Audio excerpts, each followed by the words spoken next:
दंडवत प्रणाम. मी दिनेश शिवले प्रभुप्रीतच्या माध्यमातून सुवर्ण समूहावर आपले स्वागत करीत आहे. मित्रांनो, सुवर्ण समूह ह्या माध्यमाद्वारे आपणास आपल्या हिंदू धर्मातील अनेक विधी परंपरा ह्यांची माहिती आपण सांगत असतो. आज मार्गशीर्ष महिना हा आपल्या हिंदू धर्मियांसाठी किती महत्त्वाचा आहे. ह्या महिन्यात प्रत्येकाने कसे आपल्या जीवनात आचरण करावे, कुठले नामस्मरण करावे व हा पवित्र महिना आपल्या जीवनात किती महत्त्वाचा असून ह्या महिन्यात कोणत्या देवतांची पूजा करावी व कोणते सण असतात ह्याची संपूर्ण माहिती परमपूजनीय पट्टाधीश महंत श्री करमकर बाबा ह्यांनी अत्यंत सुंदर अशा आपल्या वाणीतून आपल्याला मार्गदर्शन केलेलं आहे. हे सगळे निरूपण आपण प्रेमप्रीतच्या माध्यमातून अवश्य ऐकावे. त्याचप्रमाणे आपल्याला महानुभाव पंथाच्या अन्य माहिती सुद्धा हवी असल्यास आपण ह्या चॅनलच्या माध्यमातून प्राप्त करून घेऊ शकता. चला तर आज आपण ऐकूया मार्गशीर्ष महिना हा आपल्या महानुभाव पंथीयांसाठी व हिंदू धर्मियांसाठी किती महत्त्वाचा आहे. संपूर्ण माहिती अवश्य ऐका. दंडवत प्रणाम. गोपाल कृष्ण भगवान की जय. 10व्या अध्यायामध्ये भगवंत विभूती सांगत असताना अनेक प्रकारच्या दुसऱ्या विभूती सांगितल्या आणि त्याच्यामध्ये ही विभूती सांगितली. भगवंत म्हणतात की शस्त्र धरणारामध्ये राम मी आहे, पांडवामध्ये धनंजय मी आहे, कवींमध्ये मुशना कवी मी आहे. एवढंच काय, द्यूतम छलयतामस्मी, द्यूत जे आहे, जुव्वा जो आहे त्याच्यामध्ये छल कपट ज्याला म्हणतात ते कपट मी आहे म्हणतात. म्हणजे भगवंतानी असं कुठल्याही गोष्टीचं लपवाछपी वगैरे काही सांगितले नाही. द्यूतामध्ये छल हे आवश्यक आहे तरच द्यूत जिंकता येतं अथवा जिंकता येत नाही. म्हणून त्याच्यात छल हे मी आहे असं भगवंत सांगतात, म्हणजे विभूती. दुसरी एक महत्वाची गोष्ट की प्रजन्नश्चस्मी कंदर्प सर्पाणामस्मी वासुकी. प्रजनन क्रियेमधलं कंदर्प म्हणजे बी हे मी आहे असं म्हटलेलं आहे. कारण जे चराचर सृष्टीचं दर्शन आपल्याला होतं ते दर्शन त्या बियामुळे होतं, बीजामुळे होतं. मग ते जे बीज आहे ते बीज मी आहे असं भगवंत म्हणतात. आणि कुठलीच गोष्ट भगवंतानं लपवलेली नाही आहे आणि ती व्यवस्थित सांगितलेली आहे. म्हणजे याला विभूती असं म्हणतात. शेवटी त्या अध्यायामध्येच मेकांशेन स्थितो जगत असं म्हटलेलं आहे. मी एका अंशाने सगळ्या जगाला व्यापलेला आहे. भगवंत म्हणतात मी वेगळा आहे, मी वेगळा आहे. हे सगळ्या माझ्या विभूती आहेत. ह्या विभूती सांगत असताना मासानाम मार्गशीर्षोहम, मासामध्ये महिन्यांमध्ये मार्गशीर्ष महिना उत्तम असं म्हटलेलं आहे. आम्ही दत्तात्रय प्रभूच्या अवतार दिनाच्या निमित्तानं जेव्हा आरती म्हटल्या जाते त्या आरतीमध्ये मार्गशीर्ष हा उत्तम महिना, दत्त जयंती आज अशा प्रकारचं वर्णन आले. दत्त बडे शिरताज जय जय आत्मतीर्थ महाराज. हा उत्तम महिना आहे मार्गशीर्षाचं कारण काय व 12ही महिने सारखे 12ही म्हणजे महिन्यामध्ये पाक्षिक जे आहेत 24 तेही सारखे, दिवसे सारखे, हप्ते सारखे नाही का. प्रत्येक दिवस उगवतो त्या दिवशी सूर्य उगवलेलाच असतो नाही का. म्हणजे जे आहे वारा सुटलेलाच असतो. मग याच्यामध्ये उत्तम, अद्यम, कनियस, मध्यम वगैरे वगैरे काय आहे याच्यामध्ये. मार्गशीर्ष सगळ्या महिन्यामध्ये उत्तम महिन्याचं कारण काय आहे, त्याचं एक लॉजिक आहे. पहिली महत्वाची गोष्ट की मार्गशीर्ष महिना हा महिना नुकताच हिवाळा लागलेला आहे, म्हणजे अभ्यंग स्नान झालेलं आहे. ज्याला आपण अश्विन संपतो असं म्हणतात आणि कार्तिक लागतो. आषाढी एकादशी आणि कार्तिकी एकादशी याच्यामधलं अंतर जे आहे त्याला चातुर्मास असं म्हटलेलं आहे. चातुर्मास संपल्यानंतर संन्यासी माणसं किंवा जे चातुर्मासामध्ये असतात, ज्या लोकांनी चांगलं आचरण करायचे 4 महिने अशा प्रकारचा एक चंग बांधलेला आहे, अशी माणसं ह्या 4 महिन्यानंतर मग स्थान बदल करतात, ठिकाण बदल करतात, वेगळ्या ठिकाणी वेगळं काम पुढे घेण्याचं, वेगळं काम सुरू करण्याची त्यांची इच्छा असते. आणि म्हणून त्यावेळेला हा नेमका थंडीचा महिना आलेला असतो.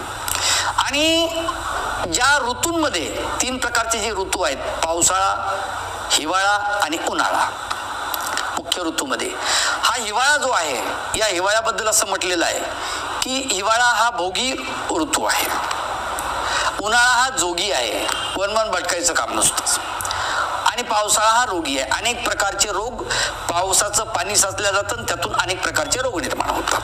म्हणून पावसाळा रोगी म्हटलंय, हिवाळा भोगी म्हटलंय. भोगी शब्दाचा अर्थ तुम्ही आराम करा, भोग घ्या. तर ते भोग कशा प्रकारचे? उच्च प्रतीचे ज्याला भोग असं म्हटलं जातं, की जेणेकरून शरीर समृद्ध व्हावं. व्यायाम सुरू करायचंय तुम्हाला तर उन्हाळ्यात कधीच करू नका, पावसाळ्यात कधीच करू नका. सुरुवातीला तुम्ही व्यायाम चालू करताय, शरीराकडे पाहताय, शरीर तुम्हाला बलिष्ठ बनवायचंय, तर त्याची सुरुवात जी आहे याच महिन्यातून होते. म्हणजे मार्गशीर्ष संपला आणि पुढे कार्तिक संपला आणि मार्गशीर्ष लागतोय, याच महिन्यामध्ये ते होते. दुसरी एक महत्वाची गोष्ट की यामुळे उन्हाळ्यामध्ये आपल्या शरीराची झीज झालेली असते. शरीराची चयापचयाची क्रिया, क्षय ज्याला म्हणतो आपण, की शरीराच्या पेशी बनण्याची क्रिया कमी असते आणि अपचय, पेशी खर्च होण्याची, नाश होण्याची क्रिया जास्त असते. आणि पावसाळा तर रोगीच असतो, प्रश्नच नाही. हिवाळ्यामध्ये चयाची क्रिया कमी आणि अपचयाची क्रिया ही, चयाची क्रिया जास्त आणि अपचयाची क्रिया ही कमी असते. दुसरी महत्वाची गोष्ट की या महिन्यामध्ये किंवा या हिवाळ्यामध्ये थंडी असते. थंडी माणसाला शांत बसवते. पहिली महत्वाची गोष्ट की तुम्ही शांत बसा, एका ठिकाणी बसा आणि तुमची ऊर्जा वाढवण्याचा प्रयत्न करा. म्हणजे थंडी असून सुद्धा तुमची ऊर्जा वाढवण्याला एक सुंदर अशा प्रकारचा या महिन्यांमध्ये, या हिवाळ्यामध्ये एक उत्तम अशा प्रकारचं तुम्हाला त्या ठिकाणी संधी मिळते शरीर सौष्ठव सांभाळण्याची. म्हणून हा महिना उत्तम या अर्थे. आता दुसरी एक महत्वाची गोष्ट की मार्गशीर्ष महिना उत्तम महिना का? कारण याच महिन्यामध्ये, मार्गशीर्ष महिन्यामध्ये जे दक्षिणायन सुरू असते ते दक्षिणायन बंद होऊन उत्तरायण सुरू होतं. आयन ज्याला म्हणतात, ज्याला आपण डिसेंबर महिन्यामध्ये म्हणजे 22 डिसेंबर, 21 डिसेंबर आणि 22 डिसेंबर, 21 जून आणि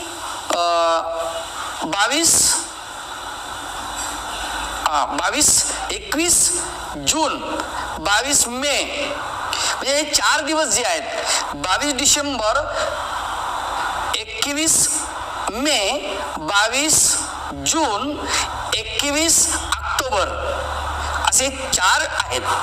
तर 21 ऑक्टोबरला आणि 21 मेला दिवस आणि रात्र समसमान असते. समान ज्याला म्हणतो आपण, बरोबर सेंटर पोल.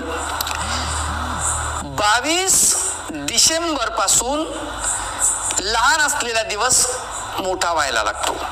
म्हणजे सूर्यांची गती बदलते सूर्याची आणि सूर्य उत्तर दिशेकडे सरकला जातो, म्हणून त्याला उत्तरायण असं म्हणतात. तुम्हाला सांगतो, उत्तरायणामध्ये आपण मेलं पाहिजे म्हणून युद्ध सुरू झालेलं आहे. अगोदर गीता जयंती ज्यावेळेस होते त्यावेळेला गीता ही संपूर्ण झाली आणि मग त्याला गीता जयंती, ज्या दिवशी त्याला गीता जयंती म्हटलेलं आहे. परंतु त्याच्या अगोदर 18 दिवस युद्ध सुरू झालेलं आहे आणि ते तारीख 18 दिवस अगोदर सुरू झालं, म्हणजे निश्चित 22 डिसेंबरच्या अगोदर आहे. आणि मग त्या दिवशी युद्ध सुरू झालं. त्यावेळेला भीष्म पितामह जे आहेत हे शरपंजरी पडले आणि त्यांनी सांगितलं की मी आताच प्राण सोडणार नाही, कारण सध्या दक्षिणायन चालू आहे. या दक्षिणायनामध्ये मला मरायचं नाही आहे, कारण माणसा इच्छा मरण ज्याच्याकडे आहे तो उत्तरायणामध्ये मरण्याचं पाहतो.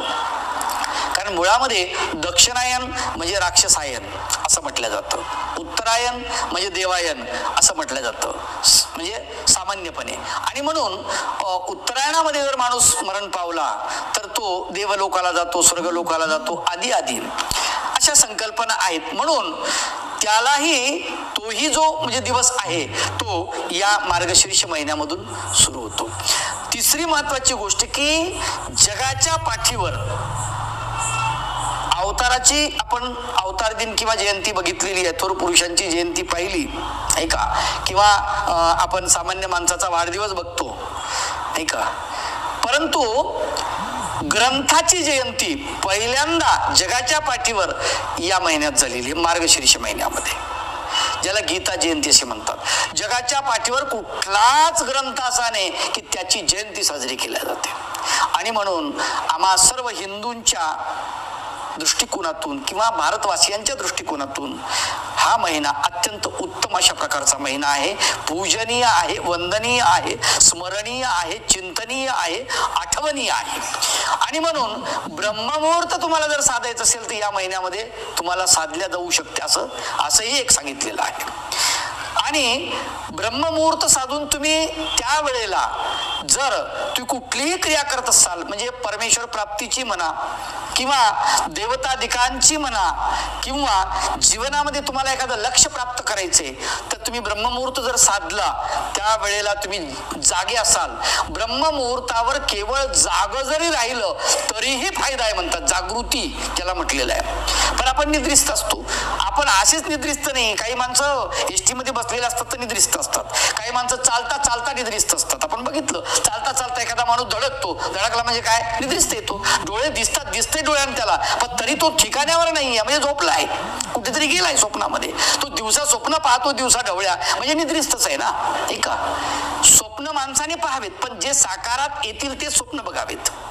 आणि म्हणून जागर राहणं ही अत्यंत महत्वाची गोष्ट, आणि ती आपण या महिन्यापासून सुरुवात करू शकतो, कारण ते आपल्याला सपोर्ट देऊ शकते तो महिना. कारण मासानम मार्गशीर्षोहम असं म्हटलेलं आहे भगवंत. तर या महिन्यामध्ये नामचिंतन करावं, श्री दत्तात्रय प्रभूंचे नामचिंतन करावं, गोपाळकृष्ण भगवंताचे नामचिंतन करावं, श्रीमद भगवद्गीतेचं पारायण करावं, दत्तात्रय कवचाचं पारायण करावं. असा हा अत्यंत सुंदर अशा प्रकारचा महिना सर्वांसाठी, सर्व हिंदूंसाठीच हा अत्यंत महत्वाची पर्वणी आहे. दंडवत प्रणाम.